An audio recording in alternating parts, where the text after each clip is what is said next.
Alright guys, in Matthew 5 again, and today we're going to look at verse 10. And in this we've been talking about the Beatitudes, we've been talking about what it is, and looking at how this kind of chronicles a progression in a Christian's life, starting with becoming poor in spirit, where the Holy Spirit starts to deal with us, mourning over sin, growing in meekness, and so on and so forth. As we start going through this list of Beatitudes, we see basically a list of Christian development as an individual is being dealt with through the Holy Spirit, and as he's growing.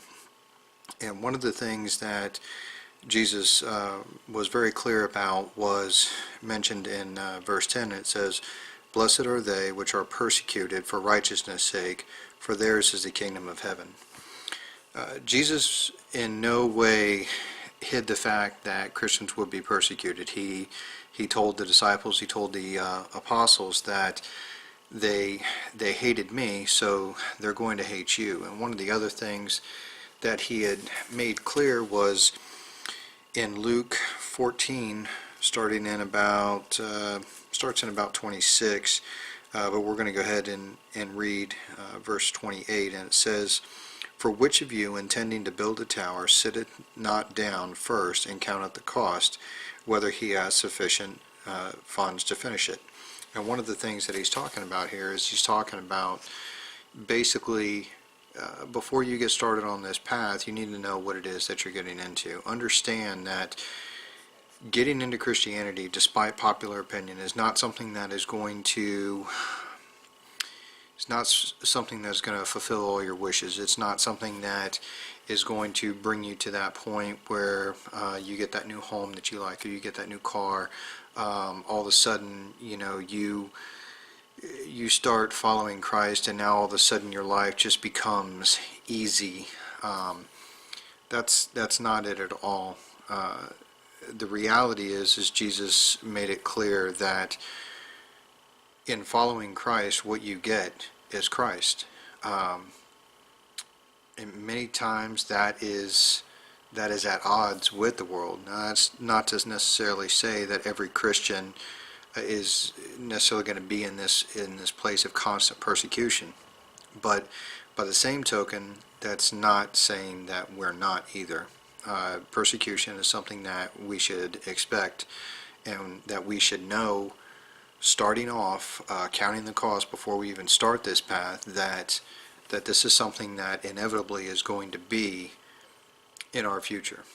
We can see every single one of the apostles was persecuted. We can see all over the world Christians are still persecuted. One of the things, though, that really becomes a defining characteristic is that they're persecuted for righteousness' sake. And this is something that Peter had kind of talked about as well in one of his epistles. In 1 Peter chapter 2, one of the things that he talks about is, start in verse 18. He says, "Servants, be subject to your masters with all fear, not only to the good and gentle, but also to the froward." So he tells them, if you're a servant, you need to be obedient to your masters, not just the good ones, not just the ones who are good to you and take good care of you, but also to the ones who are bad. And he says, "For this is thankworthy, if a man for conscience towards God endure grief, suffering wrongfully." And this is the persecution for righteousness' sake that we see here. It's also a picture of meekness here. But one of the things that we see is that it's thankworthy if a man for consciousness towards God, if the reason why he is enduring persecution is for a conscience towards God, this is thankworthy. But one of the things that he does say is that for what glory is it if when ye be buffeted for your fault ye shall take it patiently?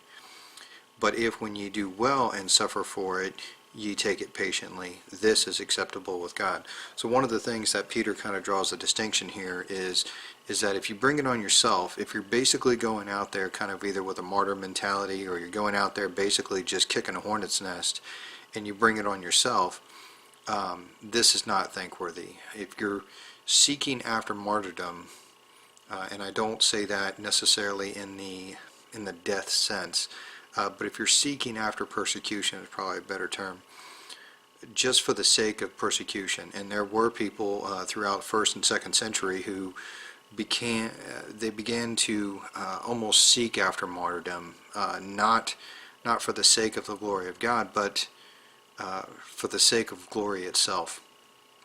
And one of the things that Peter has kind of drawn a distinction here on is that if you're doing this basically for your own glory, that's not good. If you're doing it because you did something wrong, and then you're bringing persecution on yourself, that's not good. But if you're doing this for conscience towards God, if you're enduring the grief, that's the key thing, as we talked about meekness before. If I'm enduring this, meaning that I have the ability and the capability to actually fight against it, but I don't. I endure it for conscience towards God. And if I do this for conscience towards God, suffering wrongfully, then that is thankworthy. So once again, we can see here in chapter 5 of Matthew, going through the Beatitudes, that we have this list of Christian development, and basically it kind of it culminates in ultimately this persecution for righteousness, and then again in verse 11, it continues to expound on that idea.